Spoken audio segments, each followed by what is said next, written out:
Today I have a very cool padlock for you guys. It's a CES padlock. There is no markings or name, but there is a model number 35D012 and the same number is on the key, so 35D012, and in the key, on the key there is a CES.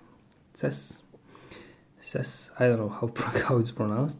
This padlock was sent to me by Hans Christian. Hans Christian, thank you very much for sending it to me. It's my first CES padlock. It's a pretty nice spring in action. And here's the key. It's a 5-pin key. Yeah, nothing special, nothing drastic, but come on, focus. There's the keyway, a bit interesting keyway, but not that complicated to navigate. So yeah, it's not removable core. I was thinking at first that it's removable, but as you can see there is no screw, but there is some pin. I don't know if you can see.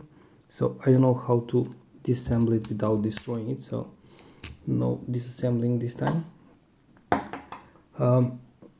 Only picking. It's a 5-pin lock. I think no security pins, but I'm not sure. I pick it like when I got this package from Hans Christian. And yeah, I will try the forest diamond. This is a custom made pick by Jason Carlson. So yeah, let's start.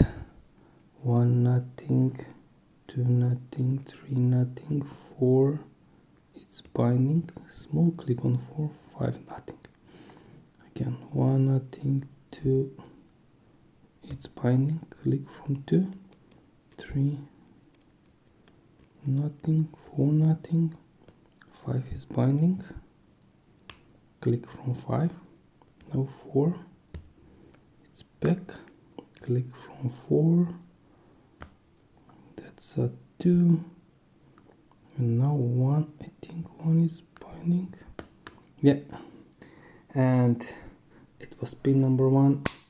We are open a big click, big shackle action, pretty strong spring. Yeah, so yeah, that was the CES padlock picked 35D012. Hans Christian, thank you very much for sending it to me. It's really interesting lock. It's my first CES lock. I did not know that they are making padlocks. So guys, thanks for watching. Have a nice day, have a nice picking, and bye bye.